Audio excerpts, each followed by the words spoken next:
Ladies and gentlemen, imagine this for a moment. After living over 70 years of life, raising families, working hard, overcoming challenges, something as simple as taking a shower suddenly becomes confusing. How often should you shower? Every day like you used to or less? Is more actually harmful? Many seniors quietly struggle with this question but feel unsure who to ask. Today, let's clear up the confusion with simple, helpful guidance. Picture this.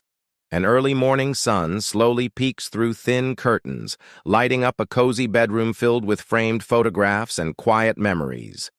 In that room sits Mr. Harold Turner, 78 years old, retired, kind-hearted, and still curious about life. Harold used to shower every single day without fail, a habit built over decades of work and responsibility. But recently, something changed. His skin felt drier, tiny cracks began forming on his arms, and showering no longer left him feeling refreshed. Instead, it made him uncomfortable and itchy. He didn't understand why, but he didn't want to complain either. One afternoon, his daughter Emily visited. She noticed Harold's hesitation and gently asked him about his routine. He admitted that daily showers were exhausting and painful, but he felt guilty skipping them. The conversation opened a door to something Harold had never considered. Perhaps his body no longer needed the same routine it once did. He felt confused but curious, wanting to do what was right for his health. Emily explained how aging skin grows thinner, loses moisture, and becomes more fragile. Frequent showering, especially with hot water, could actually harm him. Harold sat quietly, absorbing every word. Later that week, Harold decided to experiment. Instead of showering every morning, he took one every other day, using lukewarm water and a gentle soap Emily had bought for him. To his surprise, his skin felt calmer, less irritated, and more comfortable. On the days he skipped showering, he washed his face, armpits, and private areas at the sink. It felt refreshing enough without the draining effort of a full shower. Slowly, he understood that growing older isn't simply about letting go of habits. It's about adjusting to the body's new language. Still, there were challenges. One slippery morning, Harold nearly fell stepping out of the tub. His heart pounded, fear echoing through his chest. From that day forward, the shower felt less like a cleansing space and more like a risk. He began delaying it, making excuses, telling himself he didn't sweat much anyway. It wasn't laziness, it was fear. When Emily noticed the hesitation returning, she gently reassured him, suggesting a shower chair and handrails. Together, they visited a store and installed safety equipment that made a world of difference.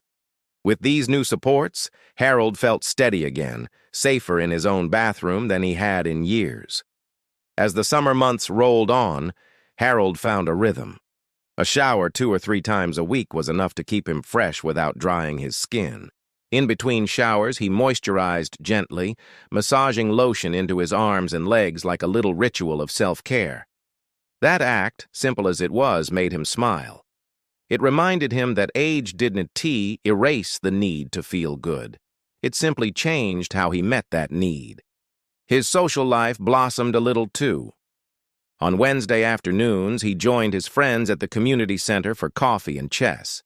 They joked about aches, compared new medications, and sometimes, quietly, discussed personal struggles. One day, Harold bravely brought up bathing routines after 70. To his surprise, everyone leaned in, speaking honestly about their own experiences. One friend confessed he showered too little sometimes, afraid of slipping without help. Another admitted she showered too often because she worried others would judge her. The group realized they all carried silent misunderstandings, and the relief of sharing lightened their hearts. With new confidence, Harold started sharing gentle advice, always with kindness. He talked about warm, not hot, water, mild soap, short showers, and how moisturizers could protect delicate skin. He emphasized that hygiene wasn't just about appearance, it was about staying healthy, preventing infections, and feeling clean enough to enjoy life's small pleasures. But there was something deeper happening inside Harold. Through this journey, he rediscovered control, dignity, and comfort. He learned that getting older didn't mean giving up independence. It just meant adjusting to stay safe. He also learned the importance of listening to his body. Some days he felt sweaty and needed a shower. Other days, a simple washcloth and fresh clothes were enough. Balance became his new rule. One crisp autumn morning, Harold stood at his bathroom mirror, running his fingers along his now smooth arms. The dryness and itchiness that used to bother him were mostly gone. His reflection seemed softer and more peaceful, like someone who had relearned how to take care of himself. He smiled, not at vanity, but at comfort. He felt grateful for the support of his daughter and friends, and proud of the changes he made. Weeks later, at the community center, Harold noticed Mrs. Patterson sitting quietly in the corner. She had stopped joining group activities and seemed embarrassed. With a gentle tone, Harold asked if she was all right. She whispered that showering had become hard for her, both physically and emotionally. She felt ashamed. Without judgment, Harold shared his own struggles and encouraged her to ask her family for help. He explained how routines can be adjusted, how safety tools make a huge difference, and how she doesn't need to suffer silently.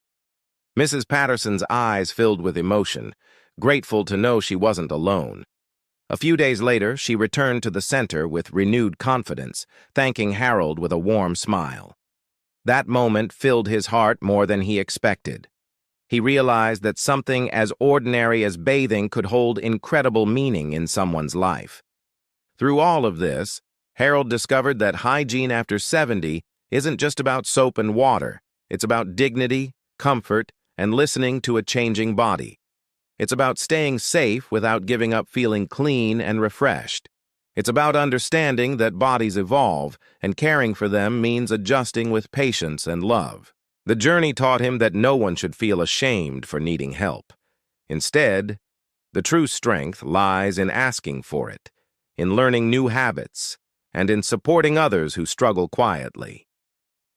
As he walked home one evening, the leaves crunching beneath his feet, Harold felt hopeful. He had found balance, safety, and peace in the simplest part of daily life. And every time he stepped into his shower now, he did so gently, confidently, and with gratitude for a body that had carried him through so many years, and would continue to do so as long as he treated it with care.